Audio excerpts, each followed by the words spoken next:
દાહોદમાં સંજેલીમાં ગરીબોના હકના અનાજમાં કાપનો આક્ષેપ। વિધવા માતા અને પુત્ર અનાજનું પોટલું માથે મૂકેલ મામલતદાર કચેરીએ પહોંચ્યા। હપ્તાના દાવાથી વહીવટીતંત્ર સામે ગંભીર સવાલો।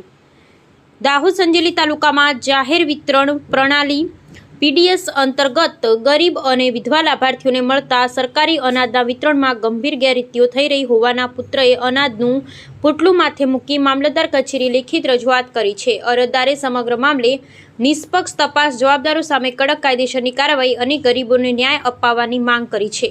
અરજદારના જણાવ્યા મુજબ માંડલી રોડ સ્થિત અરવિંદભાઈ પીઠાયા સંચાલિત સરકારી અનાજની દુકાનમાંથી સરકાર દ્વારા મંજૂર કરાયેલા જથ્થા કરતાં ઓછું અનાજ આપવામાં આવે છે। અરજી મુજબ 20 કિલો ચોખાની પાવતી સામે અંદાજે 18 કિલો ચોખા અને 15 કિલો ઘઉંની પાવતી સામે અંદાજે 13 કિલો ઘઉં આપવામાં આવતા હોવાનો આક્ષેપ છે।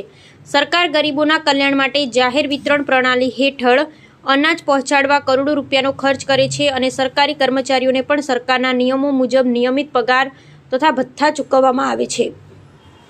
ત્યારે જો અરજદારના આક્ષેપ મુજબ ગરીબ અને વિધવા લાભાર્થીઓને ઉપર હપ્તા આપવા પડે છે, જેવા કારણે બાતમી તેમના હકના અનાજમાં કાપ મૂકવામાં આવતો હોય તો તે માત્ર ગેરરીતિ નહીં પરંતુ ગરીબોના અધિકારોનું ગંભીર શોષણ ગણાય। આવા આક્ષેપો સાચા સાબિત થાય તો તે જાહેર સેવા, વહીવટ, જવાબદાર અને સરકાર પ્રત્યેના જનવિશ્વાસ પર ગંભીર આંચકો સમાન છે। ગરીબોના હકનું અનાજ કોઈની ટકાવારી કે હપ્તાની વ્યવસ્થાનો ભોગ બની શકે નહીં।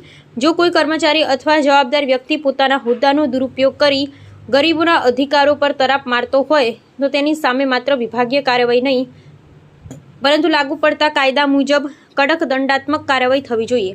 ગરીબોના હકનું રક્ષણ કરવું એ વહીવટીતંત્રની પ્રથમ ફરજ છે। તેમનું શોષણ થવા દેવું નહીં। હવે જોવાનું રહેશે કે જિલ્લા વહીવટીતંત્ર આ ગંભીર રજૂઆત પર તટસ્થ અને પારદર્શક તપાસ કરી સત્ય બહાર લાવે છે કે નહીં। હવે સમગ્ર દાહોદ જિલ્લાની નજર એ બાબત પર છે કે વહીવટીતંત્ર આ ગંભીર રજૂઆતને કેટલી ગંભીરતાથી લે છે અને ગરીબોના હકની રક્ષા માટે કયા પગલાં ભરે છે। સત્ય અવાજ, જનતાનો વિશ્વાસ, પબ્લિક ઇન્ડિયા ન્યૂઝ, જસુભાઈ ગણાવા અને અમે સત્યની સાથે।